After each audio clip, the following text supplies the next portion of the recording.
Veja no ICL Notícias, segunda edição. A justiça decidiu, está decidido, ele vai cumprir com a pena que a justiça determinou e todo mundo sabe o que ele fez. Sem trégua para Jair no STF. Primeira turma mantém prisão preventiva de Bolsonaro por unanimidade. Encontro dos desesperados. Após prisão, PL se reúne em Brasília para discutir estratégias e volta a falar em anistia. Enquanto sofre pressão de bolsonaristas, Hugo Mota rompe relações com o líder do PT na Câmara e desgasta a relação com o governo. O ICL Notícias, segunda edição, está no ar.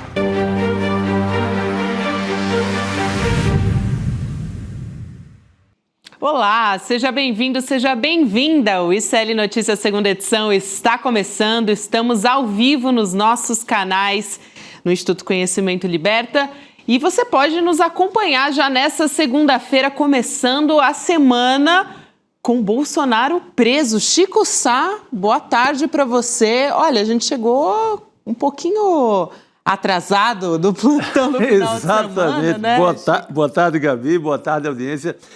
Não estávamos na super live do sábado. Não presente, né? Estava ali na audiência, eu estava em São Cristóvão, Festival de São Cristóvão, em Sergipe. Aquela festa, todo mundo vendo o ICL, que o ICL lá é amado como em todo o Brasil. Eu estava em Minas Gerais também. Que bacana. Abraço para Minas Gerais. Brasilzão comemorou, é outra etapa, né, do noticiário, que agora é um Bolsonaro na PF, depois de toda aquela...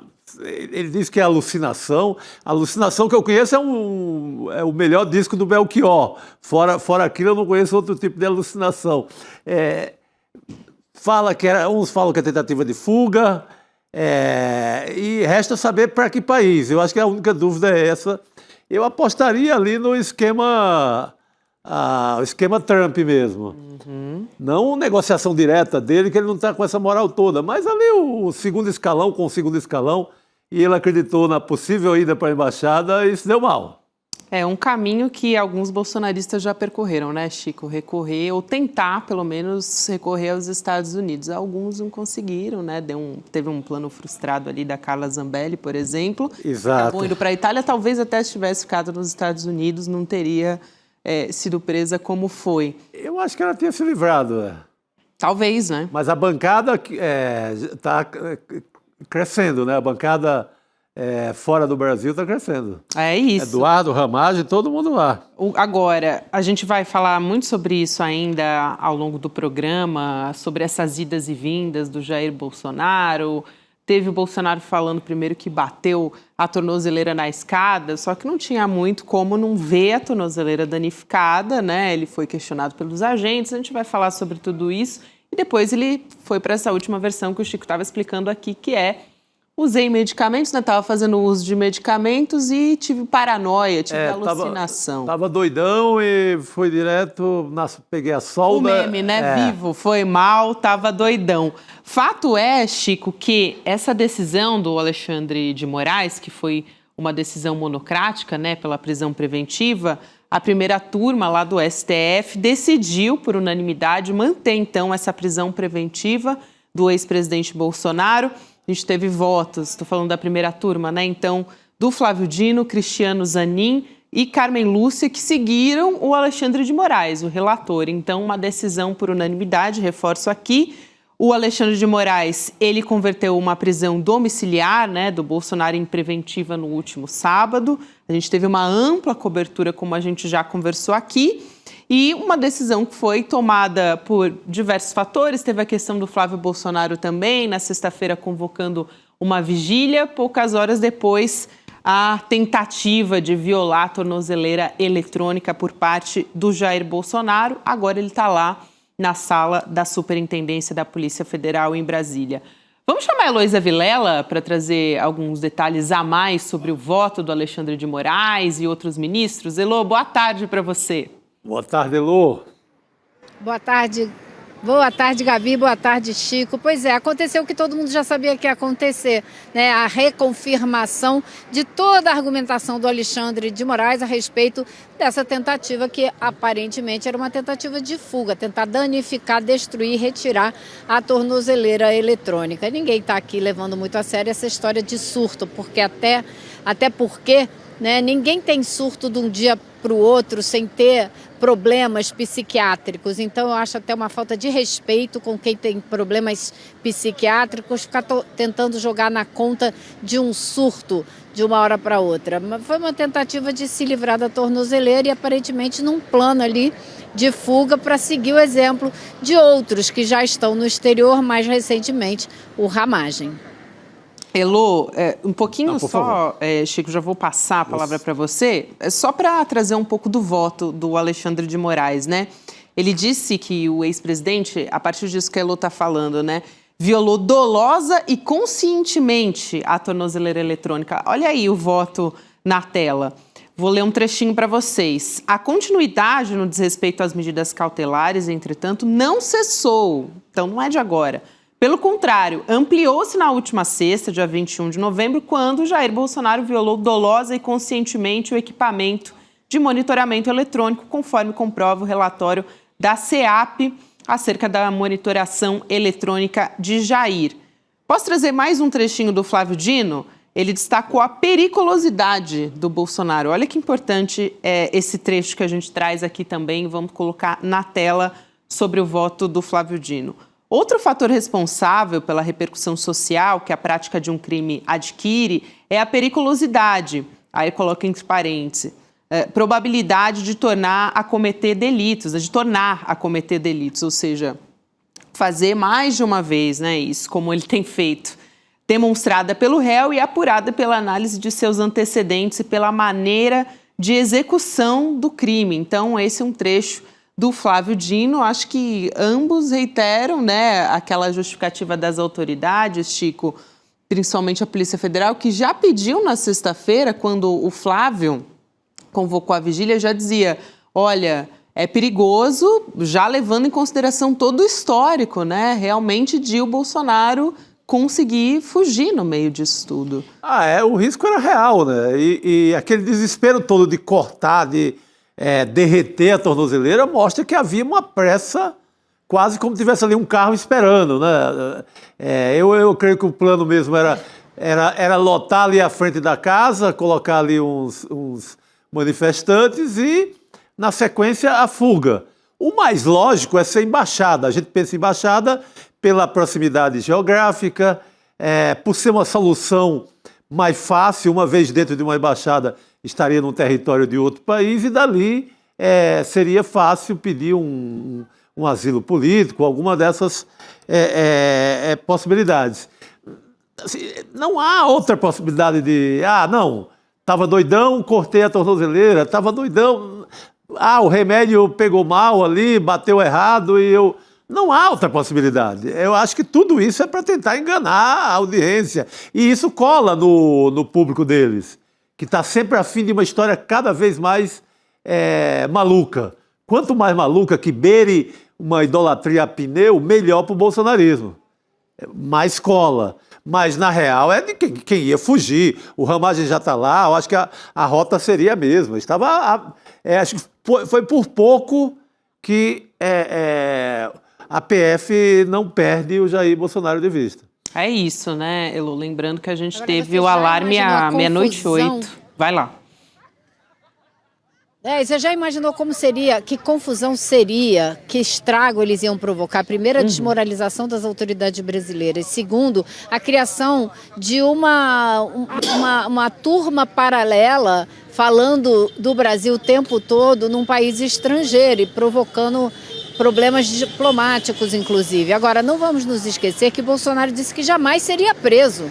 Então, a prisão dele, o Flávio Dino destaca os 3 pontos que justificam uma preventiva, né?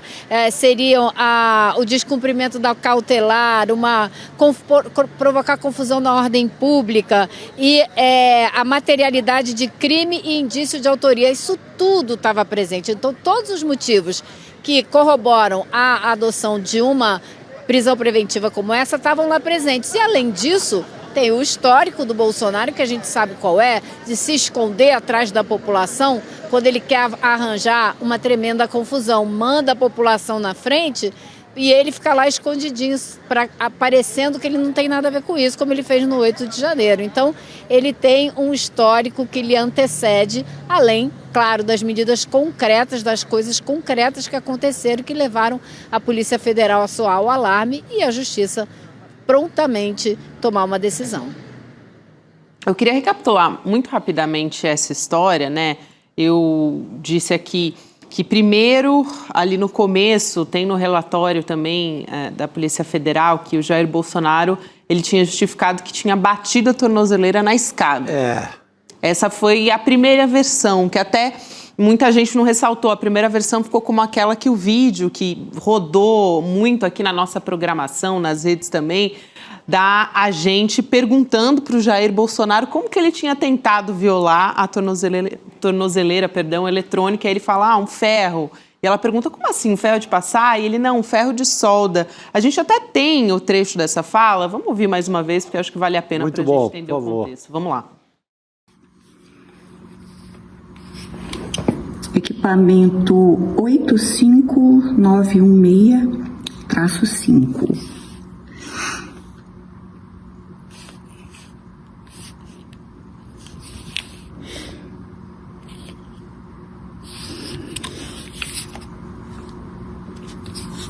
O senhor usou alguma coisa para queimar isso aqui? Eu tinha ferro quente aí.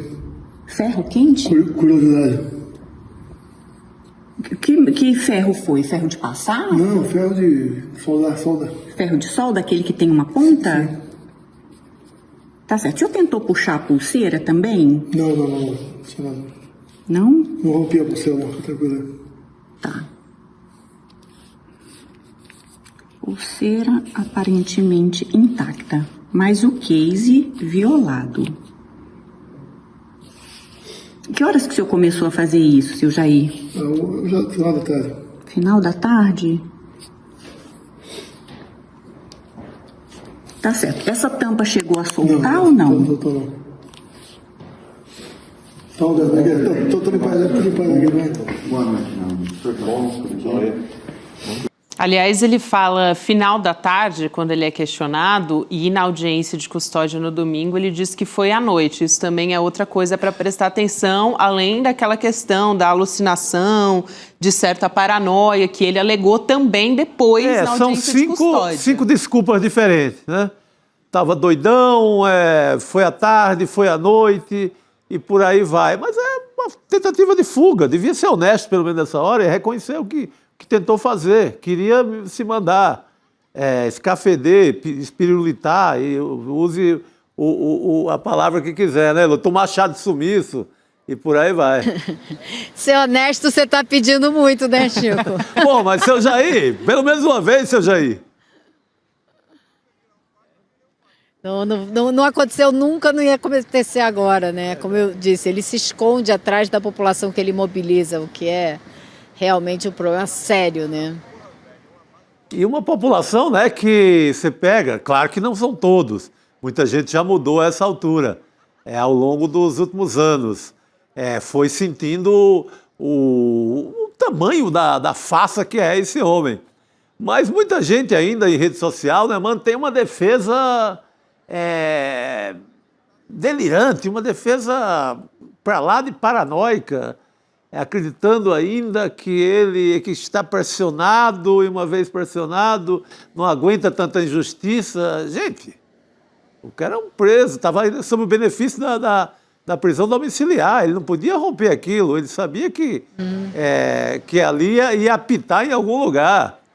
Ô Chico, tem um trecho aqui para a gente só incluir, Elo, e eu te passo a palavra também, quando ele está falando na audiência de custódia, a gente tem um relatório, né, o documento que foi produzido a partir desse depoimento, que é o seguinte, ele diz, o depoente afirmou que estava com alucinação de que tinha alguma escuta na tornozeleira. Vou pedir para a nossa equipe colocar na tela também, para quem nos acompanha em vídeo.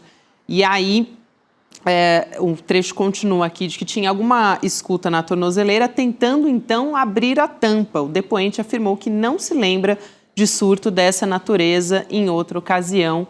Então, aqui o destaque é sobre essa questão da alucinação, né, que o Jair Bolsonaro justifica como um medicamento bastante recente até, se não me engano, 4 dias que ele alega no depoimento, né, Lu?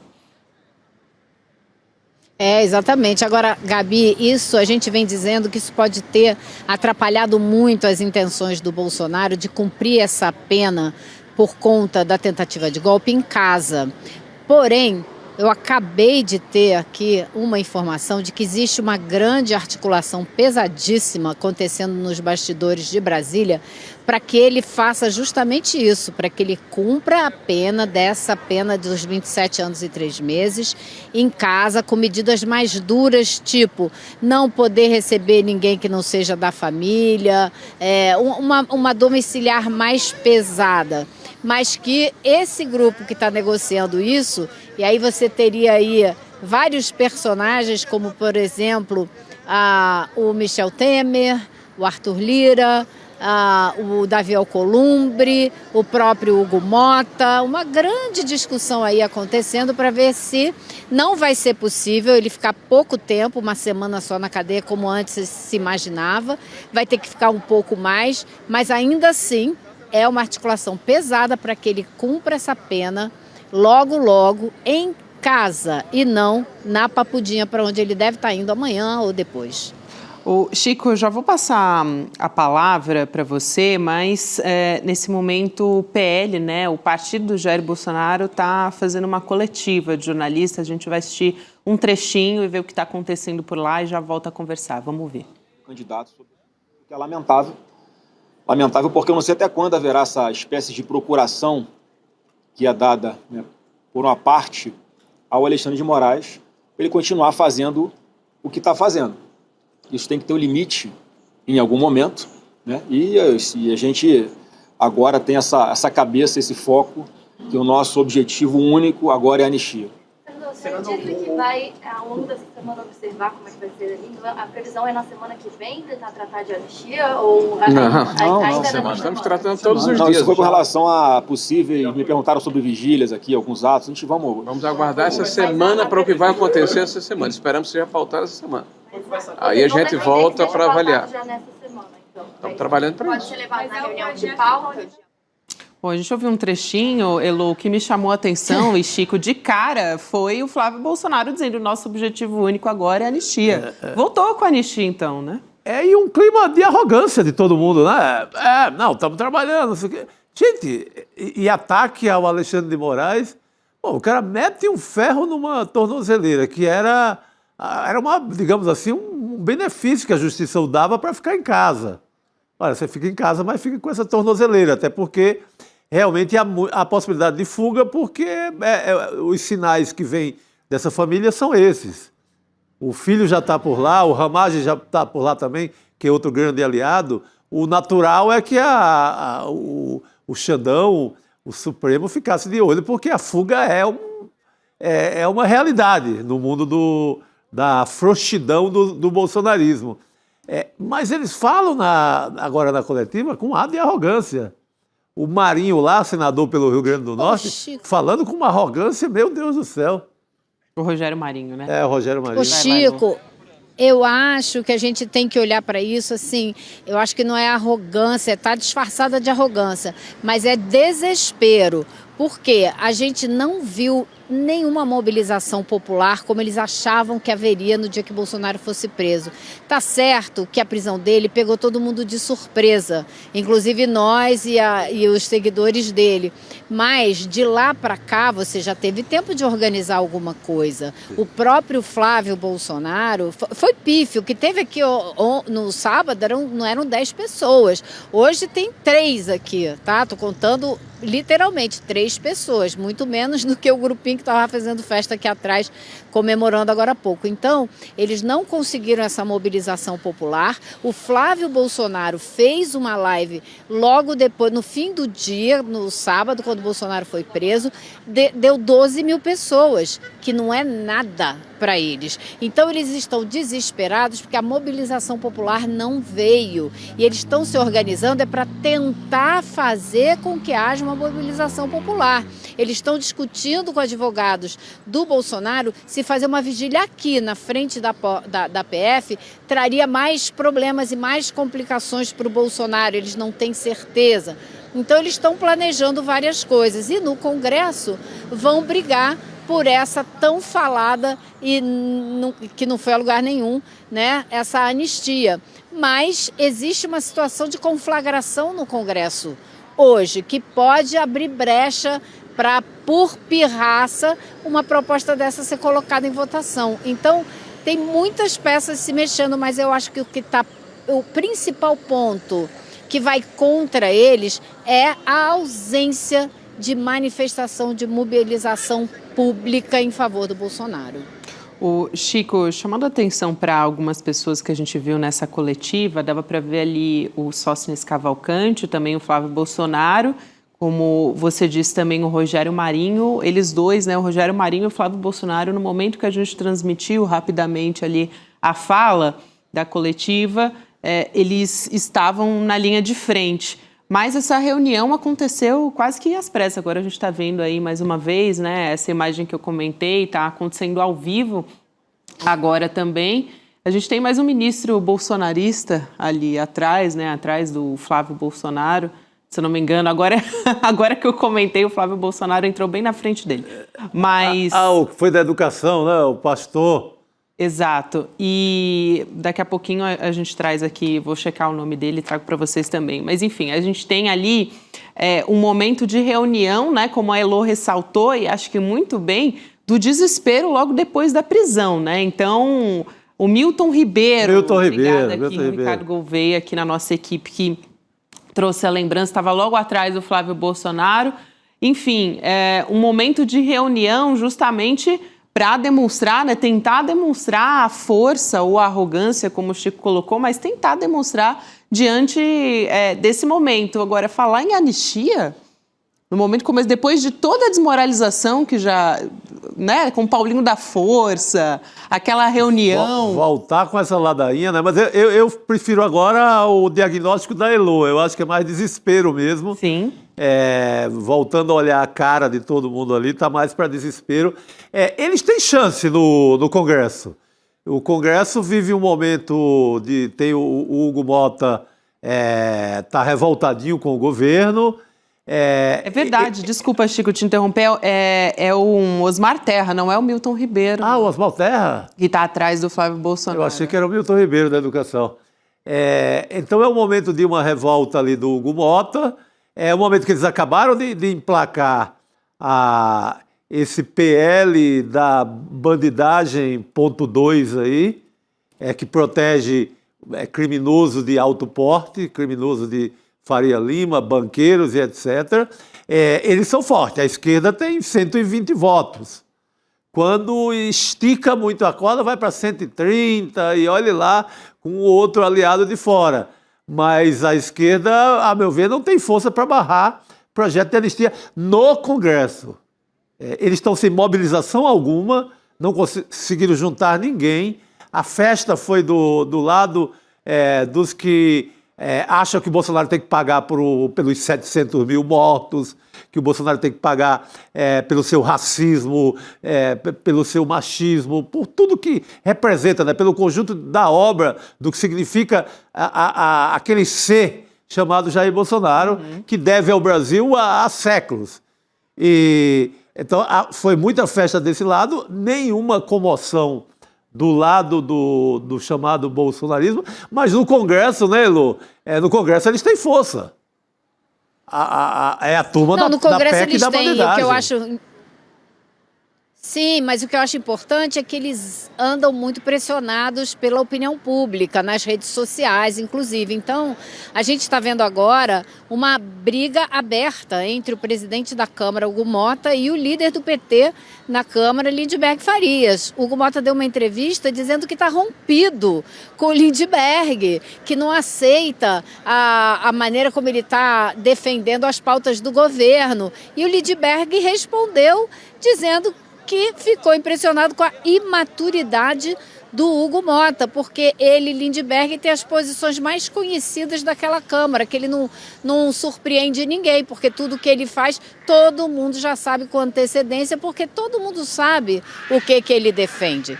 Então, a situação está bem ruim entre eles e o Hugo Mota pode aproveitar esse momento de irritação para botar uma proposta que vai deixar o governo mais uma vez irritado, porque a gente sabe que isso não passa, são umas araras passando aqui, tá todo mundo enlouquecido, gente, mas isso não passa no STF, entendeu? Então é briga perdida, mas é para mobilização política, nada mais do que isso. E no Senado a gente tem o Davi Alcolumbre irritadinho também, porque o presidente escolheu o Jorge Messias para a vaga do Supremo e ele queria que fosse o Pacheco. E ele está todo irritado, vai botar uma pauta-bomba lá para o governo gastar mais 20 bilhões e tal, e está dizendo que vai pautar essa sabatina do Messias quando for a hora, ou seja, está fazendo um jogo duro danado. Porém, devo dizer que acho que Hugo Mota e Davi Alcolumbre estão os dois terceirizando a briga. Como eles não vão comprar uma briga direta com o Palácio do Planalto, Hugo Mota está brigando com o Lindbergh e Davi Alcolumbre está dando gelo no Jacques Wagner, que é o líder do PT no Senado. Então eles estão terceirizando a briga para não enfrentar o Lula ou o Palácio diretamente, porque nesse momento, gente, eu acho, minha avaliação vocês podem discordar, mas eu acho que tanto o Alcolumbre quanto o Hugo Mota precisam mais do Lula do que o contrário. Então, vamos ver qual vai ser o clima, qual vai ser a temperatura na quarta-feira de manhã, porque vai haver uma grande cerimônia no Palácio do Planalto para o Lula sancionar aquela lei do imposto de renda. Sim. Ele vai sancionar isso quarta-feira de manhã e todos esses personagens que eu mencionei estarão presentes, serão convidados. Então vai ser uma cena para se observar com atenção. Com toda certeza, Elô, corroborando com o que você disse aqui, tem muita gente falando sobre essa questão do Messias ali, que é um componente que o Flávio Bolsonaro nessa reunião que aconteceu a portas fechadas, ficou defendendo, né? Tentar boicotar a indicação do presidente Lula para o Supremo Tribunal Federal, Jorge Messias. Ele defendeu derrubar. Agora, se ele vai conseguir, já é uma outra história. Eu acho muito difícil também que isso aconteça a essa altura. Chico. Elô, se você quiser arrematar, querida, eu já vou me despedir de você, mas a gente se vê de novo em breve. Brigadão, aliás, você tem feito um trabalho desde sábado aí, que eu estou acompanhando você ligada desde sábado. Valeu, querida. Vai lá, pode arrematar. Todos nós, né? Todos nós, porque o pessoal aqui, os que estão na frente da Câmara e os que não estão, né? Porque são muitos também, todo mundo participando.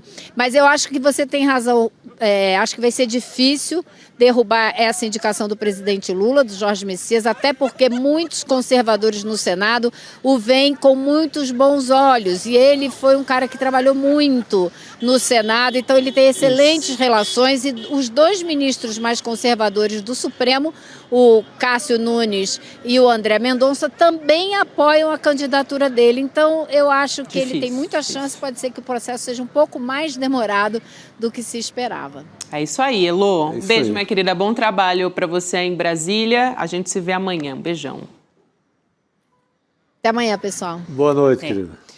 Bom, a gente justamente segue falando sobre isso aqui ao longo do programa, mas antes disso, é só checar aqui com o nosso querido Ricardo Gouveia se já teremos Rodrigo Viana agora. Opa, reforço no time. Antes disso, a gente vai conversar com o pastor Ismael Lopes. Já tivemos um spoiler aqui na tela. É um prazer te receber, o pastor que é teólogo, membro da Frente de Evangélicos pelo Estado de Direito. Já vou também trazer o contexto aqui, porque o pastor Ismael Lopes viralizou. Acho que muita gente aqui que está nos acompanhando na nossa audiência viu nesse final de semana que ele se infiltrou ali num ato bolsonarista, estava na cara do Flávio Bolsonaro e defendeu que o Jair Bolsonaro responda pelos crimes da pandemia, foi agredido. Pastor, uma boa noite para o senhor, é um prazer te receber aqui. Que coragem, hein, pastor? Boa noite, gente. Muito obrigado pelo convite. E é isso, eu tive um ato inicialmente não planejado, né? A ideia, a princípio, não era fazer uma fala no evento, mas acabou ocorrendo. Eu fui, na verdade, para fazer mais uma galhofa, assim, gravar um videozinho ali de fora, dar uma brincada sobre o número de pessoas que estavam lá, mas enfim, as coisas acabaram correndo e aconteceu, e acho que o saldo é positivo. Pastor, o senhor acabou tocando numa questão muito importante durante aquela fala ali no meio dos bolsonaristas, que é um fenômeno na igreja evangélica hoje, você ter muitas denominações entregues à política e longe da questão espiritual. Uhum. Aquele ponto eu acho que acaba chamando a atenção e mexendo um pouco com a cabeça dos próprios bolsonaristas, porque é uma realidade, não é isso? Existe uma instrumentalização da fé para uma política partidária, né? Eu particularmente parto do princípio de que a fé ela é política, mas política no sentido de desenhar uma visão de mundo, um projeto de sociedade que deveria ser justo, acolhedor para todas e todos. O que não é o caso nessa política de extrema-direita. É uma instrumentalização a partir de uma perspectiva moral falsa, e para levar a boa-fé das pessoas para o ralo, né? Se aproveitar da boa-fé de gente crente, gente honesta, mas que se é alguém falando em nome de Deus, como você contraria? Essa que é a questão. Como que alguém de fé contraria o que Deus está orientando? Então, esse uso deveria ser criminoso, inclusive, é o que eu defendo. Pastor, eu queria te ouvir também sobre o contexto em que tudo aconteceu, né? Como é que foi essa participação, em qual contexto que isso se deu, como é que você acabou indo parar ali? E também se em algum momento você sentiu algum receio, né? Porque realmente a situação, a gente viu que chegou a sair do controle, mas poderia ter escalado de uma maneira que a gente não consegue controlar, né? Então eu imagino como é que foi para você, queria um pouco te ouvir sobre como que foi, nesse momento, estar ali, né? O que você sentiu medo, se achou que poderia escalar? Eu tenho repetido isso, né? Medo a gente tem, mas não usa. Então como eu disse, a princípio eu ia fazer só uma piada lá, não no microfone, né? Mas eu comecei a ouvir as orações, ouvir as reflexões, o uso dos textos bíblicos, e aí eu fiquei bravo mesmo. E aí eu fui em direção para ver se eu conseguia a fala, falei, agora eu vou falar nesse negócio. E aí falei com o rapaz da segurança, ele pediu que eu falasse diretamente com o Flávio. Aí eu fui até o Flávio, pedi a palavra, ele acenou com a cabeça, assim, e aí quando terminou a reflexão principal da noite, o pastor que falaria depois não estava presente, ele faltou. E aí eu fui encaixado nesse buraco da programação deles, e aí fiz a reflexão em Eclesiastes 10. Muito bom. Pastor, como é que o senhor avalia o cenário, né? O cenário, já que estamos falando de política e religião, qual o cenário que o senhor projeta para 2026 em relação a preferências eleitorais? Porque a gente escuta muito falar nos Silas Malafaias da vida, nos pastores das mega igrejas, e esquece daquelas igrejas da periferia, as igrejas menores. Como é que o senhor faz uma projeção, já que é inevitável essa participação política da igreja no Brasil? Como é que você vê o cenário para o próximo ano? A esquerda continua muito em minoria no segmento dos evangélicos, ou isso vem mudando? Eu acho que isso tem uma certa mudança, mas ainda seremos minoritários no próximo ano, que é quando o nosso trabalho nessas iniciativas, nesse diálogo, se torna muito importante.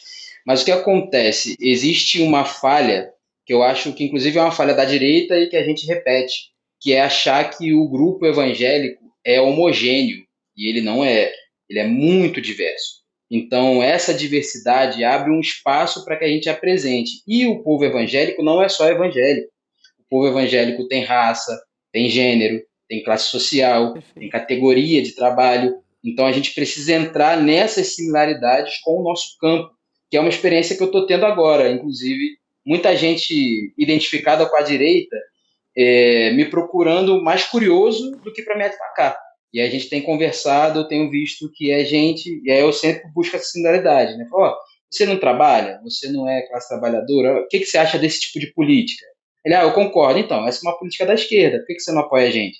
Então, eu tenho buscado esse caminho e eu acho que é uma saída para nós. Eu, muito rapidamente, pastor, aqui a gente tem recebido muitas mensagens, né, da nossa audiência, enquanto o senhor está aqui junto com a gente, falando sobre, ressaltando a sua coragem diante do que aconteceu, mas eu te pergunto como é que tem sido a reação disso, se você tem recebido mensagens de apoio, se foi também procurado por bolsonaristas, enfim, como é que foi depois da viralização do vídeo?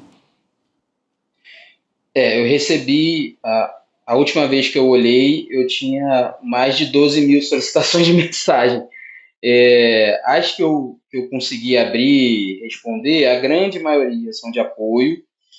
Tem essa parcela de gente que não é alinhada politicamente, mas que está curiosa e tal, e faz as perguntas, mas também tem os ataques. Aí tem ataques dos mais diversos, mas eu não recebi nenhuma ameaça objetiva. Eu estou tomando os devidos cuidados, sabe? Tenho, enfim, me assegurado de não me expor demais, pelo menos nesse momento, mas é isso. Assim, acho que vai ser inevitável que os ataques venham, porque é a forma como eles trabalham. E não sobrou mais nada para o bolsonarismo a não ser o apelo religioso, porque se você usar Deus não tem como contrariar. E eu acabei atacando justamente o último trunfo que eles têm. Eu quero muito agradecer a sua presença aqui, recomendo também a leitura no nosso site, a gente tem uma entrevista com o Ismael Lopes também, falando a respeito desse assunto. Muito obrigada pela sua presença aqui no N2, foi um prazer te receber, Ismael. Eu que agradeço o convite, gente, sigam na luta, no trabalho, vamos juntos. Um grande Obrigado, abraço. pastor, até mais. A gente continua por aqui, Chico, falando nessa atitude que foi realmente muito corajosa, como está ressaltando a nossa comunidade, a nossa audiência aqui. Porque é um perigo físico mesmo, né? Claro. Você corre o perigo de ser linchado. Mas eu acho que a gente precisa desse tipo de gente corajosa, né? Porque ele ali, o pastor, em 5 minutos, ele destrói ali um bocado de clichês, de mitos, né? Falando na cara do filho do Bolsonaro o que deve ser falado. Fica difícil perdoar um cara que ria, que fazia piada das mortes durante a pandemia. Então, tudo que o pastor falou é absoluta verdade. É isso. E, bom, eu acho que vale a pena a gente fazer uma conexão aqui. Todos os dias a gente traz uma análise com base no conhecimento, né, no pensamento crítico, que é uma estreia que a gente tem essa semana num curso de pós-graduação aqui do ICL, Chico. Então, a gente coloca aqui, traz essa lembrança para quem está nos acompanhando, que a gente tem a nossa primeira pós-graduação em Teoria Crítica da Sociedade. Aliás, é a primeira pós no Brasil em Teoria Crítica da Sociedade, né? Então, a gente tem professores como o Vladimir Safatli, tem a Márcia Tiburi, o Elias Jabbour, tem também a Nancy Fraser, eu acho que vale sempre ressaltar aqui. Nossa, esse é o nomão da parada, né? É isso, uma inspiração para muita gente, a Nancy Fraser, a professora. Vai ser no dia 27 de novembro, que é quinta-feira agora, 8 horas da noite, então vai lá em icln2.com.br, aqui a gente está com o endereço do ICL Urgente na tela, mas tem o do N2, o icln2.com.br, para você acessar e poder ter acesso às condições especiais. Agora sim, a gente está com o endereço aqui embaixo. Você também pode apontar, se você estiver assistindo pela televisão, você pode apontar o seu celular para a tela aqui do lado e você vai ter acesso ao mesmo link que está aí na tela e aí pode ter acesso a um produto do ICL, né, com condições mais especiais. Se você for aluno, tem mais ainda. Então, vale muito a pena. Que bacana. Não, vale muito. Os nomes, você falou do professor Elias Jabbour, ele deu uma surra democrática, uma surra política na semana passada em um debate com o Pablo Marçal. E eu creio que é um nome importante para as eleições do próximo ano, que também acho que será candidato a deputado federal. Então, essa é uma grande chance de pensar e aprender a pensar, porque às vezes aprender a pensar, isso é muito bom. Chico. Às vezes precisa método, né? E quem estuda, quem tem a crítica, assim como atividade permanente, tem dicas espetaculares. Eu vou entrar nessa. Boa, vamos entrar nessa. Então, aliás, tem um recado do Eduardo Moreira aqui para a gente assistir. Vamos lá.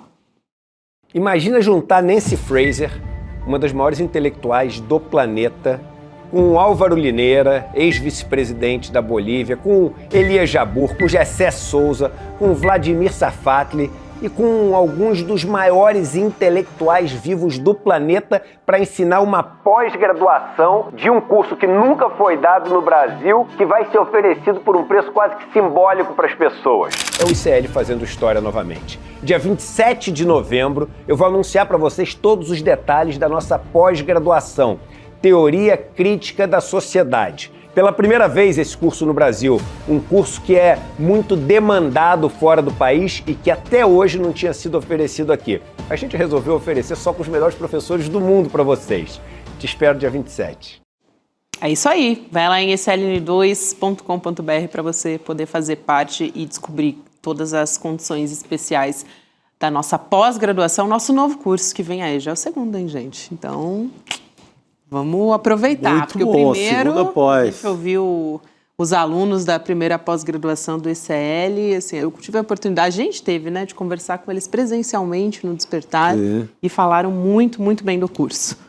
Vamos trazer o Rodrigo Viana, que se materializou aqui na nossa mesa redonda. O homem trabalhou muito no sábado. Foi isso, Você viu que a gente até chamou o ICL urgente, aí você se materializou. Já vim correndo.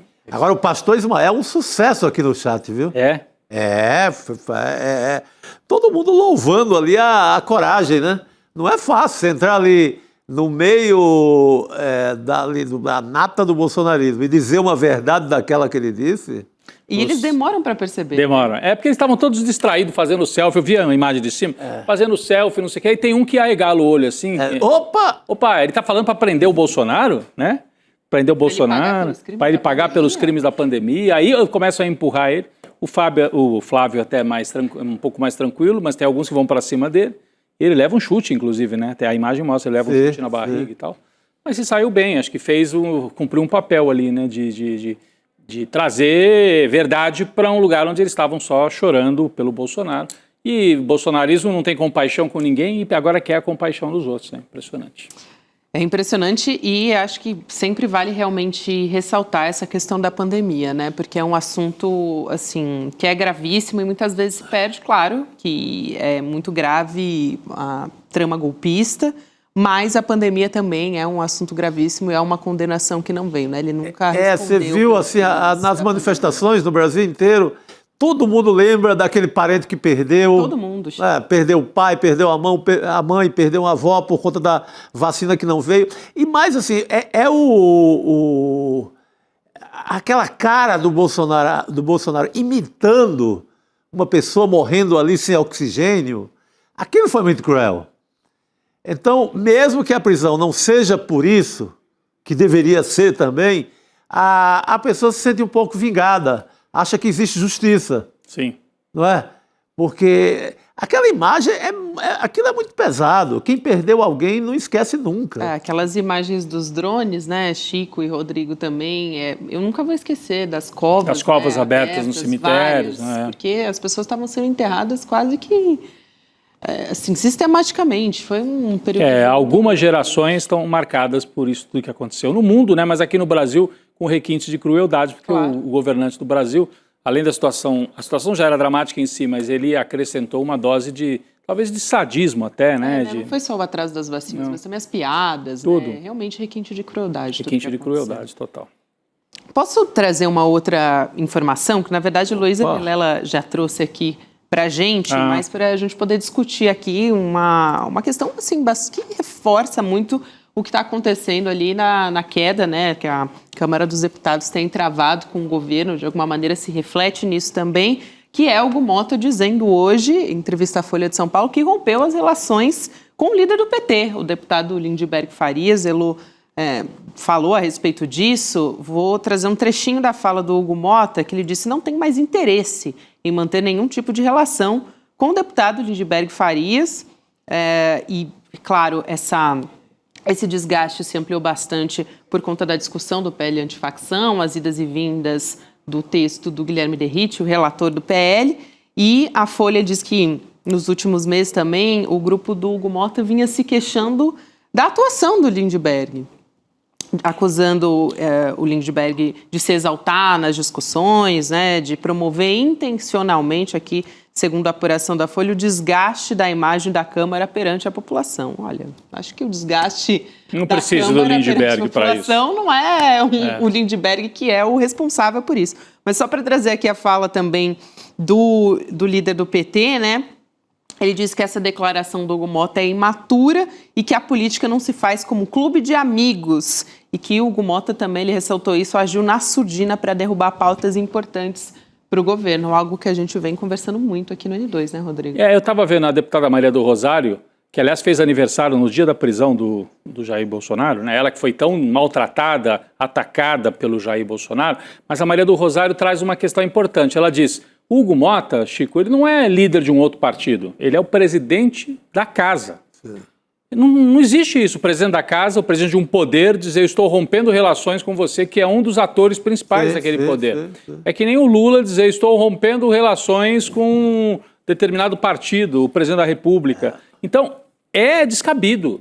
Se fosse o Sóstenes do PL dizer rompi relações, não falo mais com o Lindbergh, aí são duas forças. Mesmo assim já seria estranho, porque eles têm que conversar. O parlamento é para falar, né?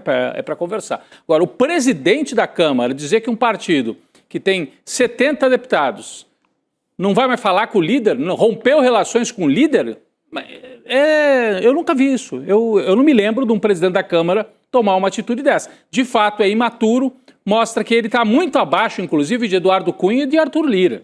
Eduardo Cunha e Arthur Lira eram truculentos, são ainda, porque permanecem agindo, mas não iam dar uma bandeira dessa, porque isso aqui passa um recibo de imaturidade, realmente. E pegue a atitude do Hugo Mota, essa emboscada que ele faz, pega um projeto original do governo, esse projeto da área de segurança, e ele entrega a um secretário do Tarcísio de Freitas, um secretário que pede licença para ir relatar esse projeto.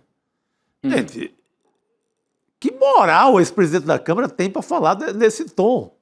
Eu acho curioso, Chico, que ele está rompendo com o Lindbergh Farias, né? Mas quando aquele grupo bolsonarista não deixou nem sequer ele sentar na Câmara da Presidência, ele não rompeu com ninguém. Muito bem lembrado, Gabi. Bem lembrado. Muito bem lembrado. Ele está rompendo com o Lindbergh, que o máximo que faz é fazer discurso duro, que cabe a um líder, crítica. Agora, a extrema-direita impediu o Hugo Mota de sentar, humilhou o Hugo Mota. Ele não rompeu. Mobilização completa. Ele não rompe com o Zé Trovão, não rompeu com o Van Hatten, não rompeu com nenhum daqueles baderneiros que foram lá para. Aliás, alguns nem estiveram ali no Conselho de Ética, né? Então, que o Hugo Mota, enfim, poderia também ter levado, né, outros parlamentares que fizeram parte, que a gente viu nas imagens, não é nem que, né, uma apuração, mas a gente viu as imagens de tudo que aconteceu. Mas mostra que ele faz uma escolha, né? Isso.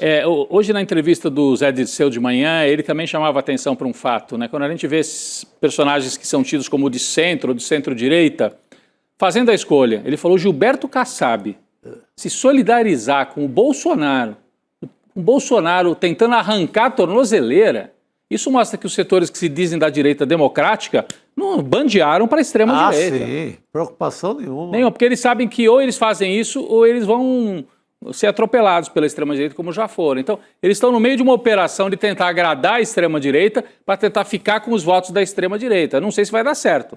Acho que o Flávio ainda vai tentar empunhar a bandeira da extrema-direita e puxar para o lado deles. Aliás, Rodrigo, falando em Flávio, e Chico também agora... Flávio Bolsonaro, né? O Flávio Bolsonaro.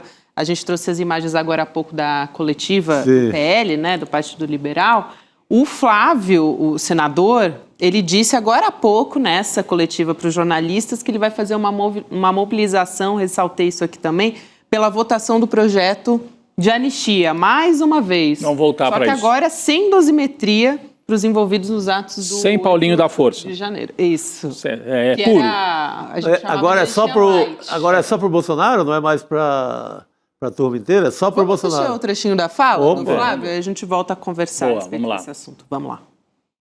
Hoje a gente acabou de ter uma reunião muito importante para redirecionar a oposição no Congresso Nacional e saímos daqui com a voz uníssona que o nosso objetivo único a partir desse momento é a aprovação do projeto de lei de anistia na Câmara dos Deputados e entendo êxito na sequência, obviamente, no Senado Federal. Não abrimos mão de buscar isentar dessas punições absurdas que estão sendo impostas a pessoas inocentes, ainda mais depois desse último ato, essa decisão de tirar o presidente Bolsonaro da prisão domiciliar com base na intolerância religiosa. Aliás, eles convocaram essa reunião também com a presença dos advogados do Jair Bolsonaro para entender juridicamente o que poderia ser a alternativa depois da prisão do Bolsonaro.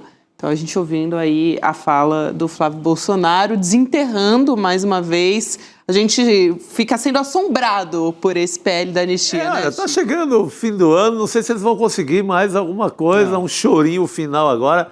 Eu creio que não.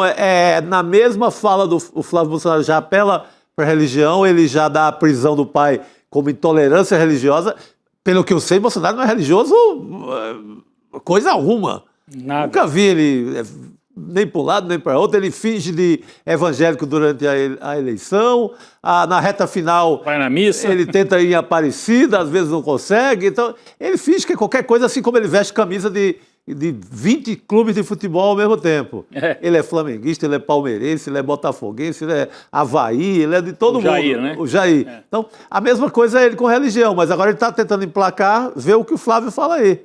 Que ele está à prisão agora por uma intolerância religiosa, porque é uma tentativa desesperada de pegar as igrejas e levar esse povo das igrejas para fazer vigília, porque ele sabe que fora o rebanho lá do Malafaia vai ser difícil. Vai ser difícil. Olha, eu falei um pouco sobre isso no ICL Urgente, mas pelo que a gente viu de imagens sábado e domingo, se depender de mobilização popular, o Bolsonaro esquece, não tem por onde ir. Então, o que eles... Me parece que vai cair a ficha. O Flávio Bolsonaro, nessa coletiva, eu estava vendo o resumo aqui, também disse que vai tomar decisões racionais mirando para 2026.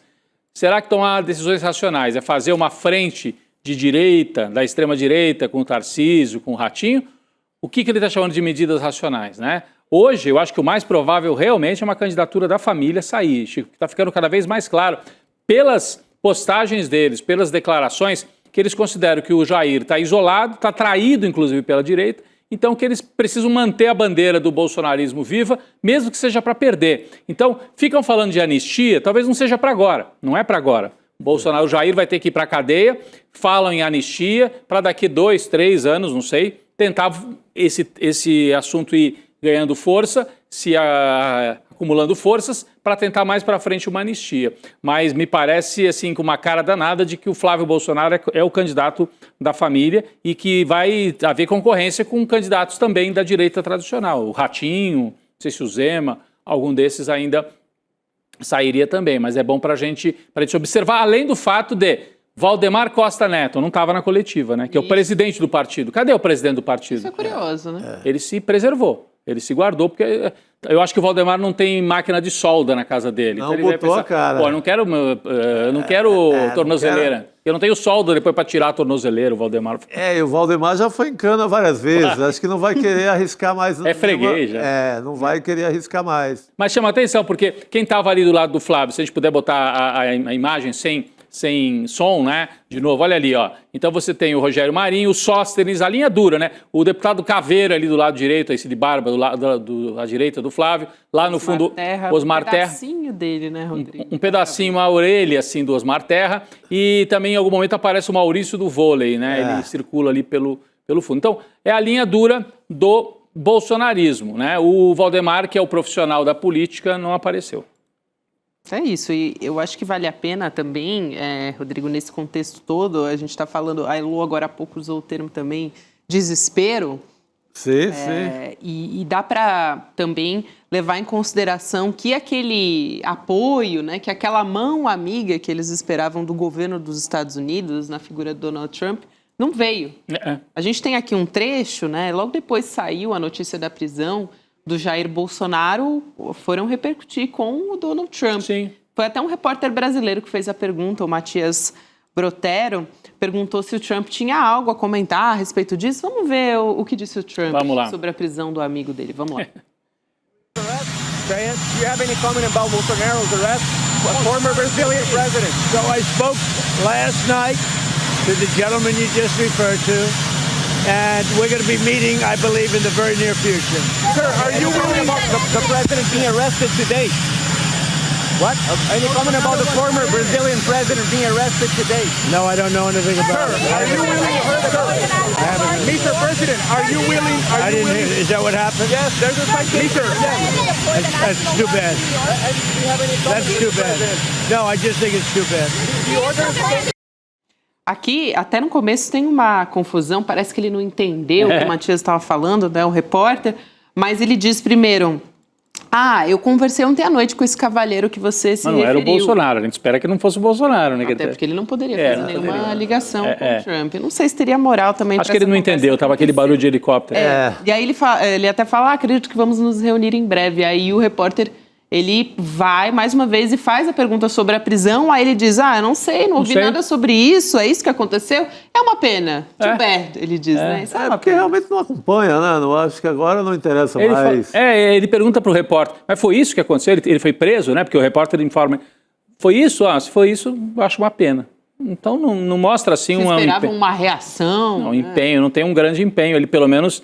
Eu acho que ele está mais preocupado em pacificar com o Brasil, acertar as tarifas com vários outros países. Ele precisa do Brasil, economicamente, então... Ele precisa. E eu vi em alguns setores do bolsonarismo, inclusive lá do pessoal que é exilado ou que está lá escondido ou foragido nos Estados Unidos, por exemplo, Rodrigo Constantino, que é um jornalista que está lá foragido, não, no caso dele não é foragido, está lá morando nos Estados Unidos, dizendo que, reconhecendo, o Lula ganhou essa parada. O Lula ganhou, o Bolsonaro está derrotado. A gente tem manchete, acho que a gente pode colocar para estampar aqui, né, do New York Times, publicando uma análise do Jack Nicholson até. Então vamos. O Brasil desafiou o Trump e venceu. Essa é a manchete, o título do New York Times. Então o Rodrigo Constantino está nessa linha, aí, apesar de ser bolsonarista. Mas olha a manchete aí, Gabi. Isso, é a manchete, uma análise do Jack Nicholson, que é um correspondente do Brasil no New York Times. E o título é esse que eu citei agora. O Brasil desafiou Trump e venceu. Você está vendo aí na sua tela em inglês e falando sobre essa mudança, né, completa, radical na postura do Trump em relação ao Brasil, em relação também ao Jair Bolsonaro, porque o Trump tirou essas tarifas, né, que foram impostas. Enfim, a gente vai falando muito sobre isso aqui.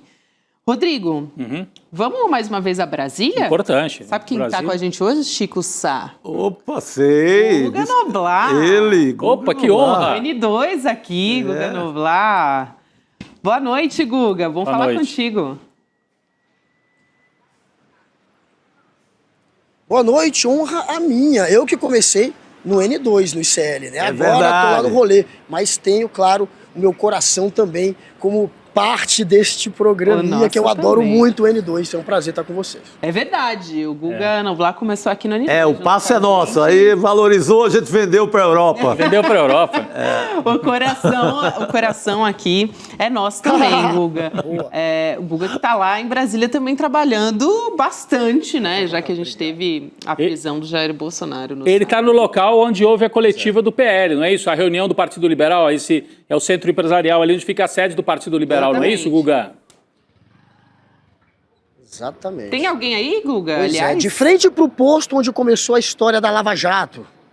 Olha, resta um deputado, José Medeiros, aquele que colocou uma vez uma fita na boca para dizer que era censurado, depois colocou no olho, no ouvido, acabou virando meme. Ele também tem o Crisóstomo, que eu estou vendo aqui de longe, no telefone, esperando o Uber dele. São os dois deputados que restam aqui, participaram da reunião emergencial aí do PL, mais de 20 ou 30 parlamentares. Tinha uma turminha grande, a Michele veio, tinha o Jair Renan, Carluxo estava aí, Flávio Bolsonaro, o senador. Aliás, Flávio foi quem comandou a coletiva, parecia o líder, parecia o dono do PL, o Sóstenes, que é o líder do partido na Câmara, pouco falou. O Rogério Marinho, que é o líder no Senado, falou um pouquinho mais. Mas quem comandou a coletiva foi Flávio Bolsonaro. E o PL, a gente sabe, é o partido do golpe também. É o partido que tentou contratar e contratou uma instituição, o Instituto Voto Legal, para fazer um relatório fajuto, que tentaria ali abrir uma brecha para não aceitar o resultado da eleição, para justificar o golpe. A sede do PL, aqui onde eu estou, inclusive o Bolsonaro, tinha ou tem ainda um escritório aqui na sede do PL, e ele usou também este local para colocar parte da documentação do golpe. Tinha aqui um esboço de decreto de estado de sítio que foi achado na sede do PL. Então o PL, a gente sabe, está metido também nessa treta, e é um partido que deve muito ao Bolsonaro. E essa coletiva foi basicamente para dizer que eles ainda estão com o Jair, que o Jair Bolsonaro é que vai decidir junto com os líderes locais do partido qual vai ser o rumo do PL. PL, portanto, mais uma vez, encabeçando o golpe, vindo de novo com a narrativa da anistia, não aceita a dosimetria, só quer anistia ampla, geral e restrita, e vai tentar forçar a barra de novo, porém prometeu que não vai ter obstrução dessa vez, mas vai fazer pressão para o Hugo Mota, presidente da Câmara, colocar essa pauta em votação. Ô Guga, até se você quiser puxar o rescaldo dos deputados que ainda estão aí, fica à vontade, mas queria te perguntar se você conversou com algum. Você está contando aí um pouco sobre essa questão da anistia também, né? Deles tentando ressuscitar a anistia. Opa, acho que o Guga vai puxar alguém ali pelo braço. Vamos tentar falar com o Crisóstomo. Vamos lá. Ele está indo embora. Chegou teu Uber, Crisóstomo? Crisóstomo, como vai o senhor? Tudo bom? Cuidado com a água. Eu não vou deixar o senhor molhar os pés aqui, não. Vou ajudar o senhor. Olha, a última vez que eu falei com o Crisóstomo, ele estava numa cadeira de roda. Ainda bem que hoje o senhor está melhor, viu? Agora, quem não está bem é o Bolsonaro, né? Disseram que ele até surtou. O que o senhor achou aí dessa história do Bolsonaro tentar romper lá a tornozeleira eletrônica? Foi um surto? O que aconteceu com ele? Ouviu vozes? Eu acho que o presidente Bolsonaro... Olha, imagine a situação que o presidente está, com a quantidade de remédio que ele está tomando. Eu acredito que ele deve estar muito debilitado. Quando você fica debilitado na situação do que eu imagino, o cara, de vez em quando, cria uma situação de descontrole. Eu acredito, né? Ele não me falou. Eu entendo que seja assim. Olha, teve agora a reunião há pouco, né? O partido agora está ainda mais unido. É essa a imagem que querem passar. Será que é isso mesmo? Não está rachando um pouquinho? Mais unido, não, está muito mais forte. O pessoal vai continuar fazendo o jogo do Bolsonaro. É a anistia que vocês vão tentar de novo, Crisóstomo. Não deu já, não, esse papo. A união está muito mais forte, porque o PL ali fechou todos os deputados, senadores, que nós vamos estar unidos, não só para estar defendendo o presidente Bolsonaro, não só para estar defendendo a anistia ampla, geral e restrita, como também para 26 nós queremos estar unidos.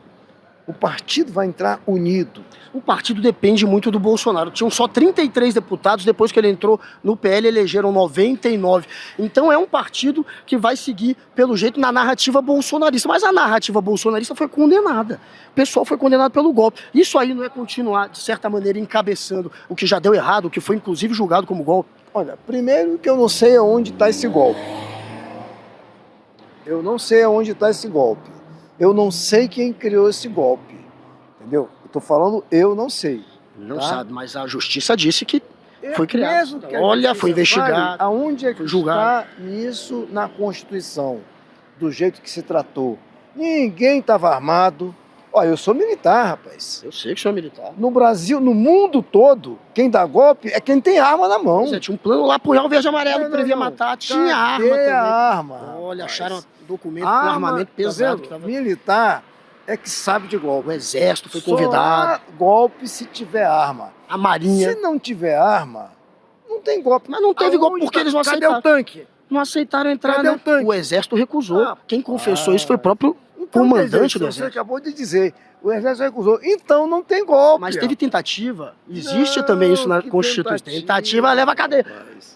Cristóstomo. Imaginou se tem 10 pessoas ali gritando, fazer golpe, golpe, golpe. Se estivesse gritando ali do outro lado da rua... Não, tava tudo bem. Agora tem quebrando toda a Brasília 2 vezes e convidando o Exército, Marinha e Aeronáutica para dar golpe. Quem quebrou Brasília e tocou fogo? Você se recorda? Recordo, foram os bolsonaristas. Você se recorda? Não, atacaram a Polícia Federal. Em 2017, tu lembra que a gente tocou fogo? Não dá para misturar as coisas. Não. Uma coisa é um protesto que perde a linha e que tem que ser julgado também. Outra coisa é um plano de golpe. Ali era o quê? Ali aliás, o PL do senhor contratou um instituto. Inclusive, feriram vários policiais não em tenta confundir as 2017. pessoas, não tem nada a ver com a Em 2017, até feriram vários militares da polícia militar. Mas a intenção não era tirar presidente do poder. É pior do que o que ocorreu. Não é pior, Cristóstomo. O senhor sabe que não é. Mas olha, o PL do senhor tentou até contratar um instituto que deu errado, voto legal. Quase que o Valdemar foi enquadrado. Valdemar, quem sabe vai ser, viu? O presidente do seu partido. Isso que você está falando. Tem chance. Ó, quem tá ali é lindo, José Medeiros. Eu vou tentar falar com ele, Cristóstomo. Já tirei muita paciência do senhor. Vocês ouviram o Coronel Cristóstomo. Obrigado pelo tempo. Tá aí ainda. Obrigado. Medeiros tá ali, olha, jogando a treta pro lado do Medeiros. Eu não tô mais ouvindo vocês, eu não sei Guga, por você quê. não tá nos ouvindo, Guga? Nós estamos falando que não tá mais nos ouvindo. Por favor. Ele não tá nos ouvindo. Ele não tá nos ouvindo, pessoal. Gente, Guga não tá nos ouvindo aqui. Tá no ar, sim. agora ouviu o Rodrigo. Ô, Guga, olha aqui. vai lá. Cheguei aqui, ó. Cheguei com o José Medeiros. José Medeiros me adora. Tá no ar. José Medeiros, deputado pelo Mato Grosso, Mato Grosso do Sul, né, para não errar. Ele, que já foi senador e que hoje é um dos bolsonaristas raiz, digamos assim, do PL. O partido se reuniu há pouco, né, e vai, pelo jeito, continuar tentando levar essa história da anistia. Agora, qual que é a chance do Hugo Mota, no meio dessa treta toda, querer colocar na agenda? O senhor acha que ele vai pautar, neste momento, a anistia? Não parece uma bandeira já que foi enterrada? Tem que botar o crédito também. O tempo nublado e o Satanás não dá trégua. Eu saindo aqui dou de cara com o Guga. Na verdade é o seguinte, nós fizemos aqui uma reunião hoje sobre o tema, evidentemente, esse absurdo institucional que aconteceu no Brasil, com a prisão do presidente Jair Bolsonaro, e nós estamos evidentemente conversando para que esse tema da anistia seja pautado e estamos com expectativa de que o Congresso possa votar e a gente acabar com essa doidice que está, com essa insanidade jurídica que está acontecendo. Mas vai obstruir dessa vez? Não. O senhor colocou censura, colocou esparadrapo no rosto, vai ter isso de novo? Não. O que acontece? Nós tomamos uma decisão aqui de agir com a máxima consonância com os líderes do partido. Então nós vamos... Qualquer decisão vai ser decidida antes. E aí tá Flávio, tá Valdemar, tá todo mundo ali. E também a gente vai estar conversando e quem quer ajuda não pode chegar peitando, né? Então nós estamos conversando com o presidente Hugo Mota, com o presidente Davi Alcolumbre e na esperança de que esse projeto seja votado. Pois é. Então, essa agora é a agenda dos senhores de novo. Chega de dosimetria, vão tentar anistia? Vamos tentar anistia. Só se for geral e restrita, só se pegar o Bolsonaro. Se liberar a Débora do Batom, não vale. Geral e restrita, por que não porque a dosimetria não pega Débora, não pega ninguém. Dosimetria, vamos lá, direito penal. Dosimetria, cada um vai ter que entrar individualmente.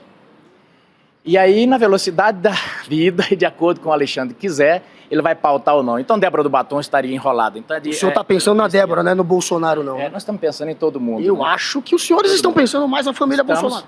É o que parece. Todo mundo. Tá bom, então. Viu? Obrigado, José Medeiros. Amanhã eu estou lá de novo. Poderei novamente incomodar o senhor. Preciso ir mais na igreja. Preciso mais na igreja. Vai se abençoar, vai benzer, viu? Olha o azar que ele... Rogério Marinho indo embora. Rogério Marinho. Tá vai vendo? vencer com Olha a que graça sorte. de Deus. Olha que sorte, gente. O senador... Eu tenho que orar mais, porque o Satanás não dá trégua. Eu tô saindo aqui do cara com ele. Tá de cara louco, tá vendo, Rogério? Me chamou de Satanás. Agora, o Satanás tava falando no ouvido do Bolsonaro, por que ele rompeu aquela tornozeleira? Que treta que ele arrumou? Ele não rompeu, não. Você não quase, né? Derreteu. Não, derreteu um pouquinho. Ele não tentou mexer na pulseira, né? Mas ele tentou danificar o aparelho a ponto de não ser mais rastreado. Não dá no mesmo? Não ia ser mais rastreado. Claro que não dá no mesmo. Se você romper a pulseira é uma coisa, você quebrar a caixinha é uma outra, é diferente. Tanto é que Não tem mais GPS, você vai embora. 170 mil, né, tornozelados no Brasil, se eu não estou enganado. 170 mil, por exemplo. Você conhece algum que tenha uma vigilância por drone 24 horas, com guarnição da Polícia Federal de um lado e do outro, só Bolsonaro? Claro, né? Mas Ali é um crime, são poucos que conseguem fugir também, igual o Bolsonaro, né, Rogério? Amanhã... Ele conseguiu fugir? Ainda bem que não, né? Mas ele tentou, tinha até um plano lá, que ele ia mandar pra Argentina, pedindo asilo pra Argentina. Claro, eu lembro, Rogério. Mas obrigado, senador Rogério Marinho, tá aí, dando a versão dele, José Medeiros, falei com o Crisóstomo, mas é isso, gente. Esse homem é uma vai continuar máquina. encabeçando, portanto, a narrativa da anistia. Ô, Guga, fazer mais uma aqui muito rápido. Tamo aí, Gabi, tamo Pegou aí, pelo vamos pra braço cima. ali o deputado Coronel Crisóstomo, foi o primeiro que ele conversou ali. Aliás, só para esclarecer aqui que a gente não está fazendo propaganda de filé de tilápia. Filé de tilápia, nem do tinha uma posto placa do Ipiranga. lado, sensacional. Mas chamando a atenção aqui para uma fala do Crisóstomo, né, do deputado, dizendo a quantidade de remédio que o presidente, né, ele chamou o Bolsonaro de presidente, ex-presidente, está tomando, eu acredito que ele está muito debilitado. Então, Muito talvez debilitado. uma união do discurso sobre essa fragilidade da saúde do Bolsonaro, que pode vir depois a pedir mais uma vez a prisão domiciliar. Depois veio o José Medeiros, ali o deputado que o Guga conversava agora há pouco, né, dizendo que olha, só para a gente prestar atenção nos discursos, e eu vou passar a palavra para vocês também, Chico e Rodrigo, para destacarem, mas ele dizendo, a gente não pode chegar peitando o Hugo Mota, a gente está na esperança do projeto ser votado, falando ali da anistia. Para fechar, o Guga puxou muito rapidinho ali o senador Rogério Marinho também, e estava naquela questão ali, não tentou romper, não tentou romper a tornozeleira, foi só a caixinha. Mexer na caixinha, ele queria brincar. É uma coisa, quebrar a caixinha é outra. Quebrar a caixinha é outra coisa, mas Guga, você atravessou a rua, entrou no posto Piranga, né, porque fez uma homenagem aí ao Paulo Guedes, e depois entrevistou o Crisóstomo na frente da placa. É o posto da Lava Jato. É o posto da Lava Jato, no filé de tilápia, oferecimento filés de tilápia. Aí, não foi combinado, hein? Não foi, não. Mas foi sensacional, uma entrevista. Deu vontade, essa tilápia ali. Máquina, né? Essa tilápia ali por 39 deve ser boa, viu? R$39. Deve ser melhor do que o discurso da anistia do PL. Imagina. Não é? Agora, não, é muita cara de pau, né? O Rogério... O Rogério Marinho, né, Guga, falando de... Não, só mexeu na caixinha, parece... Não, aquela criança só brincou com a caixinha, não queria mesmo... Pô, mas foi ótimo, para pegar a temperatura e a gente ter a voz desses personagens. Eles estão perdidos, me parece, né? Estão tentando buscar um discurso, mas... não tinha ninguém com algum discurso mais forte. O Crisóstomo, principalmente, me pareceu bastante abatido. Me pareceram perdidos, sem um discurso. Se era para unificar discurso, pelo que a gente viu aí, não tem discurso unificado. Um fala que ele está doente. Agora, como é que ele vai se lançar candidato? Eles insistem, o Bolsonaro é o candidato único. Doente, abatido, falando, conversando, escutando vozes dentro da tornozeleira. Não tem como. Né? Se a minha tornozeleira falasse, é mais ou menos esse ponto que está o Jair Bolsonaro, né, Gabi? Ô, Guga, a gente vai se despedir de você, meu querido. Obrigada pelo seu excelente trabalho de sempre aqui no N2. A gente estava com saudade, pode voltar sempre, viu? Valeu, Guga. Muito bom, Guga. Valeu. Obrigado. Quando vocês quiserem, estamos juntos. Sempre. Valeu. Estamos juntos sempre, Pô, Guga, vamos lá. Aliás, quero chamar a atenção, daqui a pouquinho a gente vai seguir aqui falando com o Cacai também a respeito da prisão do Bolsonaro. Antes, quero chamar a Chico Pinheiro Entrevista. Segunda-feira é dia de Chico Pinheiro Entrevista. Hoje a gente tem a entrevista com a deputada federal Tabata Amaral. Vamos assistir um trechinho dessa conversa? E na volta o Cacai, né? É isso aí. Eu vi até uma história que você tinha assediado o João Campos, você tinha agarrado o João Campos, você se apaixonou. Quem você acha que inventou essa história? Não sei. Se você conhecer a minha, ô João, por 2 minutos você vai ver que ele acha mó graça. Ele vira assim e fala, eu estava parado, ela veio e me agarrou e eu não tive o que fazer. Claro que não! Ele veio um dia do Neida e se declarou pra mim. Mas como, assim, nos corredores do Congresso? Não, a gente estava numa festa, depois do dia de trabalho, tarde, e a gente Uma festa de amigos lá? de vários deputados, na casa de uma deputada, eu juro por Deus, meu pai é testemunha, tá? Que esse menino pegou, me sentou no sofá e se declarou pra mim. Assim, de repente? Do nada. Você já Eu fiquei em choque. Porque você já sentia alguma coisa por ele, assim? Eu sou muito, eu ia falar, é assim, travadona, mas não. Trabalho pra mim, tipo, eu não dou margem pra nenhuma gracinha, não. Trabalho, meu colega do trabalho... Aí falou o quê? Tô apaixonado. Tô apaixonado por você, eu acho que é você, e não sei o quê. Você olhou para ele e falou, opa, o que é isso? O que é isso? Fiquei desesperada, né? Cheguei em casa, liguei para as minhas melhores amigas, esse menino se declarou para mim. Aí elas, eu acho que eu gosto dele também, não sei o quê. Aí a gente começou a namorar e não terminou. Quando foi isso? Isso foi segundo semestre de 2019, faz tempo. Nossa, já tem... Já é um casamento, já tem 6 anos. 6 anos já, há muito tempo, não né? Não é? E ele contando essa mentira por aí. Pois é. Momento romântico com Chico Pinheiro. Faltou tocar a música do Roberto Carlos, né? Isso aí. Muito bom, Chico. Segue o programa muito depois. Bom, muito bom. Guga Noblar entrevistando o Crisóstomo na frente da placa da tilápia. É ouro, hein? É ouro, e depois a Tabata explicando como é que começou a namorar. Começou a se relacionar com o João Campos. Com o João Campos. Prefeito do Recife. E o Chico Pinheiro estava interessadíssimo na história. Acho que ele esqueceu a política e queria saber. Conta mais, fala mais. Ah, é? E quem se interessou primeiro? O Chico com aquele olhar assim. Mas eu sei que a entrevista tem muito sobre o perfil dela e muito da política nacional daqui a pouquinho. Né? É excelente. Então, essa era só a parte mais leve ali, porque também a gente precisa, né? Claro, a gente precisa. Vai lá em sl.com.br/Chico para receber link de transmissão, conteúdo exclusivo, spoilers. E como prometido, Cacai está aqui com a gente na segunda-feira. Cacai, boa noite. Boa noite, Gabi, Rodrigo, Chico Sá. Uma alegria estar aqui de novo com vocês. Uma alegria te receber também nessa segunda-feira, né, Cacai? Pois é, tô vendo aqui, Cacai tá com um sorriso, né? Tá com um sorriso, não sei porquê. Não sei, começo de semana, em plena segunda-feira, né? Cacai sorrindo assim. Escreveu um belo artigo. Escreveu um belo artigo no ICL. Ah, estava em Paris. Muito legal. Excelente. Mas eu acompanhei tudo lá. Eu estava vendo o Guga falar isso. Você sabe que eu fui advogado do Guga quando o Bolsonaro processou ele. Ah, é verdade. E na audiência, você imagina eu, Guga e Bolsonaro.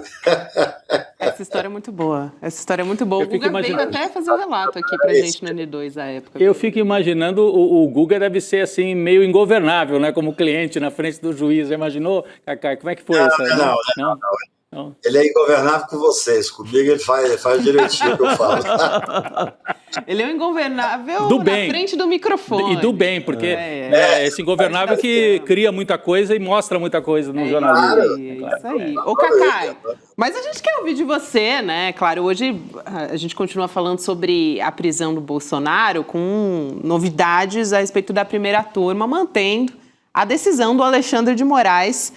Então, Jair Bolsonaro continua preso preventivamente, decisão unânime.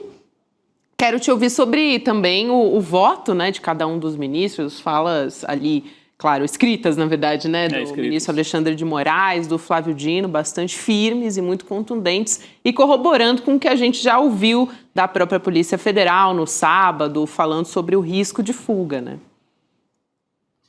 Quando saiu a notícia, a primeira notícia saiu da questão da vigília, eu fiquei preocupado, para ser sincero com vocês, porque eu não achava que tinha fundamento. A primeira coisa que eu fiz foi conseguir acesso à decisão. A decisão é muito bem amarrada, ela é muito técnica. O ministro Alexandre, eu até tenho comentado que o ministro Alexandre, para tomar essa decisão, ele já tinha feito antes a prisão domiciliar. Ele, naquele momento que teve a prisão domiciliar, que a gente tem que fazer, vocês sabem, mas tem gente que ainda confunde, nós estamos falando do processo de obstrução de justiça. No processo em que ele está condenado definitivamente, que é o da tentativa de golpe, vai transitar em julgado essa semana e provavelmente ele vai para a Papuda. Mas neste, é correto ele ir para a Superintendência da Polícia Federal. Quando eu li a decisão, é muito bem amarrada a decisão. Ela faz um modus operandi da organização criminosa. E as pessoas fogem. O Ramagem acabou de ter a prisão decretada porque fugiu para os Estados Unidos. E ainda lá dos Estados Unidos deu entrevista dizendo que lá ele está seguro, que ele tem o governo do lado dele. É um povo muito atrevido, entendeu? Você for ver a decisão do ministro Alexandre, que é o que norteia, evidentemente, a turma, nesse caso, como relator, ela deixa muito claro não só a gravíssima questão da tornozeleira eletrônica, que não é pouca coisa, eu fico impressionado de ver como tem gente que ainda quer, de alguma forma, não dar valor a isso, é muitíssimo grave mesmo, como também todo esse modus operandi da quadrilha, né? Então, gente, quando você está respondendo a uma ação de obstrução de justiça, qualquer estudante de direito vira para o cliente e fala o seguinte: olha, a ação que você está respondendo, a investigação, é de obstrução de justiça. Então, tudo que você não pode fazer é fazer qualquer movimento de obstrução de justiça. Porque, na verdade, essa tentativa de fuga, tentativa de quebrar, quebrou, de certa forma, a tornozeleira, isso é também uma obstrução de justiça. Então, assim, é muita disfarçatez com o Poder Judiciário você ter a coragem de descumprir cautelares num processo que já é sobre obstrução de justiça. Então, a decisão é irretocável, não tem muita saída. Eu acho que isso aí, de certa forma, diminui muitíssimo, tecnicamente falando, a possibilidade de uma prisão domiciliar. Diminui muito. Porque agora, essa semana, deve transitar em julgado. Você viu, né, Cacá, e o deputado que o Guga ouviu falando, ele deve estar muito debilitado, fazendo uso de medicamentos, né? Eu acho que já caminhando para essa questão, né, que você apontou, né, da saúde. É o direito dele, né? Assim, eu tenho feito um trabalho, já falei aqui com vocês, tenho escrito artigo. Se você tiver direito, tem que ser dado a ele o direito. Agora, nós vamos fazer um mutirão no Brasil inteiro, porque tem dezenas, milhares de pessoas em situação pior que a dele e que não estão indo por prisão domiciliar. Nós temos 180 mil tornozeleiros no Brasil, mas o montante de presos do Brasil ainda é catastrófico, né? Agora, eu até comentei com vocês, eu recebi, alguém escutou eu falando isso aqui e conseguiu mandar para mim, eu vou mandar para vocês, uma conversa do Valdemar Costa Neto na frente da casa do Bolsonaro, em que ele fala, tá muito mal, tá abatido. Aí um repórter pergunta para ele, então, se ele voltar a ser elegível, ele não tem condição de candidatar? Não, claro que tem. Aí ele melhora. Aí ele sabe. Ele melhora. É uma coisa...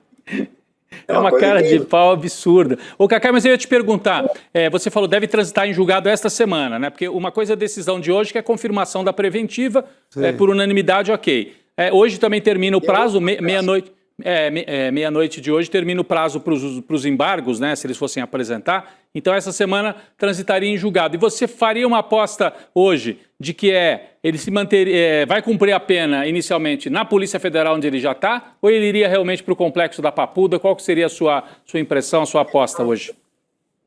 Do meu ponto de vista, não tem nenhuma condição de ele cumprir a Polícia Federal. A Superintendência da Polícia Federal, hoje falei, inclusive, com pessoas da Polícia Federal, eles estão tensos com o Bolsonaro lá, porque você tem todo um movimento externo, você tem todo um risco de pessoas que estão indo, muitas visitas e tal. E, além disso, gente, é diferente quando você está numa prisão cautelar, que é a prisão preventiva, que ele está agora num outro processo, obstrução de justiça. O ex-presidente da República, no meu ponto de vista, deve ser recolhido, sim, à Polícia Federal. Ainda assim, tem pessoas importantes da Polícia Federal que acham que não deveria estar lá, mas eu acho que é correto. Agora, transitando em julgado o processo de tentativa de golpe, e o que está acontecendo? O Supremo tem consolidado isso. Quando passa o prazo e vai transitar em julgado, claro, os advogados podem entrar com novos embargos, mas essa semana, num outro processo que não tem nada a ver com o 8 de janeiro, o ministro Gilmar deu um despacho determinando o cumprimento imediato e o trânsito em julgado. Como eu comentei com vocês aqui, o Collor foi assim, o Luiz Estevam foi assim. Então, no meu ponto de vista, dentro de uma normalidade, vai sair agora o trânsito em julgado, porque o ministro, ele pode fazer isso monocraticamente, inclusive. Claro que ele tem sido muito correto, ele tem submetido tudo à turma, que dá uma institucionalidade maior. Mas ele pode fazer essa semana, e eu acho que o cumprimento da pena definitiva é no sistema prisional, é na Papuda. Quer dizer, aí as discussões vão ser as mais interessantes do mundo, né? Quer dizer, eu até estou escrevendo hoje um artigo que vai ser essa semana dizendo isso, assim, se quiserem levantar alguma hipótese de fazer diferente disso, essa discussão tem que ser aberta para o Brasil inteiro. Para as milhares de pessoas que teriam direito até mais que Bolsonaro. Hoje saiu uma matéria triste mostrando as pessoas com camas, celas que não tem cama para todo mundo, a comida azeda, tudo isso é a realidade do sistema prisional brasileiro. Exato. É a realidade do sistema prisional, não tenho dúvida. Por isso é que eu acho que vai transitar em julgado, ele vai ser recolhido para Papuda. E uma coisa, Gabi, vocês estão me ouvindo bem? Sim. Está meio parado. Perfeito. Não está assim. Tudo certo. Está perfeito. Veja só, uma coisa que a gente tem dito aqui. Opa, só porque ele falou, né? Agora a gente teve uma interrupção aqui, agora retomamos, Cacai, contigo. Bem, uma coisa que eu tenho dito sempre é que um ano atrás se dizia, se tiver qualquer questão em relação ao general, para o Brasil, ou em relação ao Bolsonaro, para o Brasil. O Braga Neto está preso há um ano, o Bolsonaro foi preso agora preventivamente no federal, eu não vi movimento quase nenhum. Não tem, eles estão, vocês até comentaram, esses 3 que foram ouvidos agora pelo Guga, não tem uma linha certa, vamos voltar a falar sobre anistia. Olha, o governo está num momento muito ruim no Congresso. A gente está acompanhando isso, a relação com o Alcolumbre, a relação com o Hugo Mota e tal. Mas anistia é uma carta fora do baralho.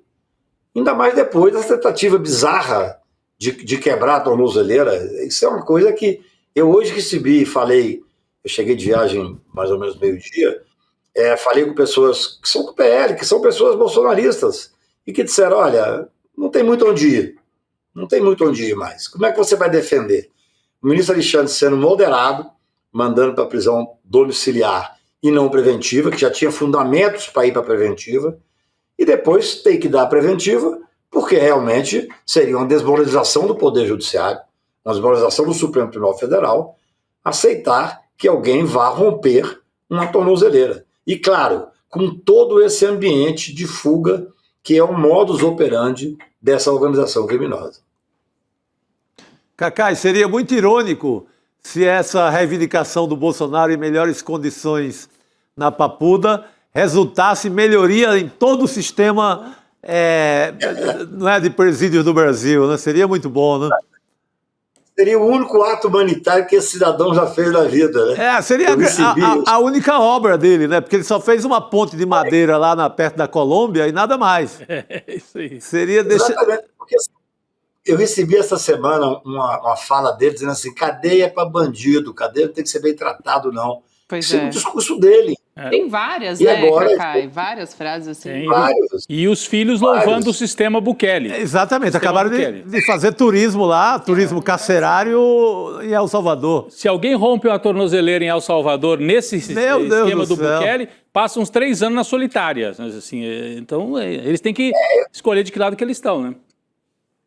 Nós teremos uma semana rica aí, porque assim, a normalidade é transitar em julgado, mandar para Papuda. É isso. Então, e aí depois é óbvio, os advogados podem entrar com pedido de domiciliar. Eu tenho dito muito isso, Chico. Aqui não tem perseguição, não pode ter privilégio. Se ele tem direito, nós vamos discutir isso dia e noite dos milhares e milhares que deverão ter direito. Perfeito. É isso, não Cacai. tem outra saída. Muito bom. Muito bom a gente ter você com a gente nessa segunda-feira, Cacai, logo depois da prisão que aconteceu nesse sábado. Um prazer te receber mais uma vez, querido. Valeu. Obrigado, um abraço. Boa noite, querido. Até mais, Cacai. Então aqui o Cacai também ressaltando essa questão, né, de que o prazo ali para a defesa do Bolsonaro apresentar os embargos está se esgotando. Então em breve a gente deve ter a conclusão desse julgamento. Você viu que ele falou, dentro da normalidade é Papuda. Essa semana talvez ainda. Então a gente implantão permanente aqui no ICL, hein? Porque se converter para cumprimento da prisão definitiva, o normal, diz o Cacai, é que ele vai para Papuda. O prazo para os novos embargos de declaração acaba hoje. Daqui a pouquinho, meia-noite. É isso aí. Vamos continuar. Pode ser amanhã, então. Pode ser amanhã, Chico. A qualquer momento, a qualquer momento. Em edição extraordinária. Em edição extraordinária aqui no ICL. É claro que a gente vai ficar de olho. Agora, a partir das 7 horas da noite, você fica na companhia do Chico Pinheiro, que vai entrevistar Tabata Amaral, deputada, a partir de agora. E fica de olho sempre na nossa programação, que vamos estar com notícia a partir das 7 horas. Se acontecer algo antes disso, a gente entra no ar também. Estamos sempre alertas por aqui, no nosso site também. Fica ligado lá. Valeu, gente. Isso aí. Boa noite, gente. Então, boa segunda-feira, boa semana para vocês. Até amanhã. Até amanhã. Democracia radical. Já ouviu falar sobre esse conceito? Não existe democracia se não formos ao limite em busca de mais direitos, igualdade e liberdade. Esse é um conceito necessário que hoje faz parte do campo de estudos da teoria crítica e que iremos estudar no nosso curso de pós-graduação do ICL. Eu vou contar mais sobre isso no dia do lançamento oficial da pós. Dia 27 de novembro, uma quinta, às 20 horas. Eu te espero lá. Tchau.